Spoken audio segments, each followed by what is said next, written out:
दोस्तों, इस कहानी का पिछले भागों को जरूर सुने। बहुत ही अच्छी कहानी है। अब कहानी का 10वां भाग सुनते हैं।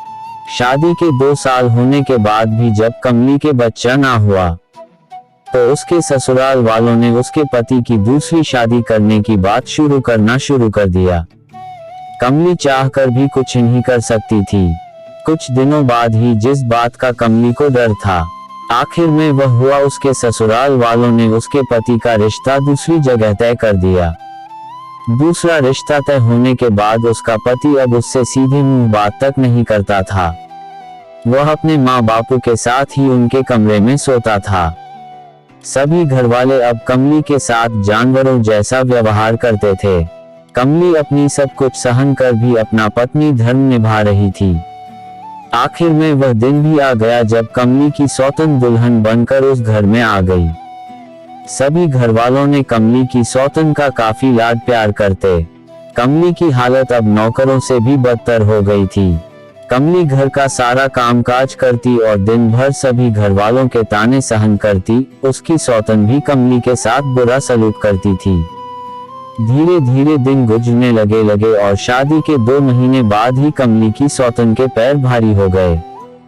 कमली की सौतन की मां बनने की खबर सुनकर सभी घरवाले बहुत खुश हुए। अब सब कमली की सौतन को बड़े प्यार से रखते थे। साथ ही कमली की हालत अब पहले से भी ज्यादा खराब हो गई थी। अपनी सौतन की मां बनने की खबर सुनकर कमली के जलन होने की बजाय उसे खुशी हुई कि कम से कम अब किसी बच्चे की किलकारियां तो इस घर में गूंजेगी, जिसे देखकर अपने बच्चे को याद कर तसल्ली कर लिया करेगी। लेकिन सभी घरवालों को लगता था कि कमली उसकी सौतन के मां बनने की खबर सुनकर खुश नहीं है। सभी लोग अब उसके साथ पहले से भी बुरा सलूक करते थे। यहाँ तक कि कभी कभी तो घर का सारा काम करने के बाद भी उसे खाने को कुछ नहीं देते थे। कमली बेचारी भूखी प्यासी सब दिन घर का सारा काम करती। जब उसे खाने को कुछ नहीं मिलता तो वह चुपकर गाय भैंस को पकाकर बनाए गए बाजरा, जो सर्दियों में जानवरों को खिलाया जाता है, वह सबसे छुपकर उसमें से थोड़ा बहुत खाकर अपना पेट भर लेती। वही उसके ससुराल वाले उसे उसकी सौतन के आसपास भी नहीं फटकने देते थे।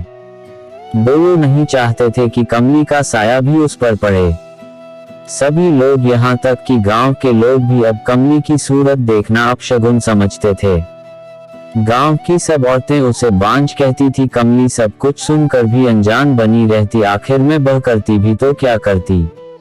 अपने पति की शादी के 3 साल के भीतर ही उसके पति को उसकी दूसरी बीवी से 3 बच्चे पैदा हो गए, जिसमें सबसे बड़ा बेटा, फिर बेटी और फिर छोटा बेटा था। सभी घर वाले बच्चों का काफी लाड करते। 2 बेटे पैदा करने के कारण अब कमली की सौतन उस घर में महारानी की तरह राज करती थी। कमली का पति अपनी बीवी के इशारे पर चलता था।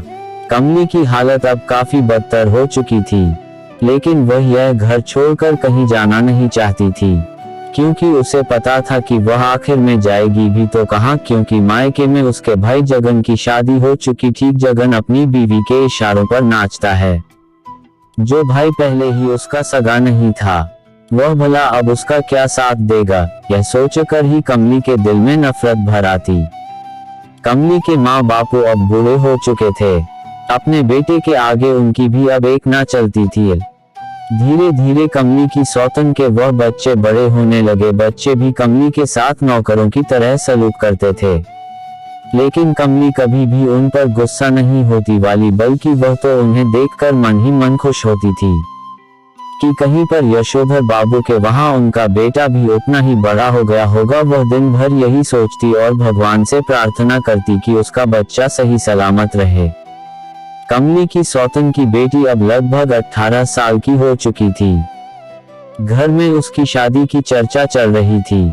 कमली की सौतन कमली को सुनाकर कहती कि मेरी बेटी के लिए तो ऐसा घर और बर ढूंढ लूंगी कि मेरी बेटी मेरी ही तरह राज करेगी। राज। एक दिन जब रात के लगभग 12 बजे कमली की नींद खुली और उसे अचानक याद आया कि वह गाय भैंसों को चारा डालना तो भूल ही गई, तो वह उठकर गाय भैंसों को चारा डालने गई तो तबेले में उसे किसी की कानाफूसी करने की आवाज सुनाई दी। कमली ने जब कान लगाकर वह आवाज सुनी तो वह आवाज उसकी सौतन की बेटी निर्मा की थी।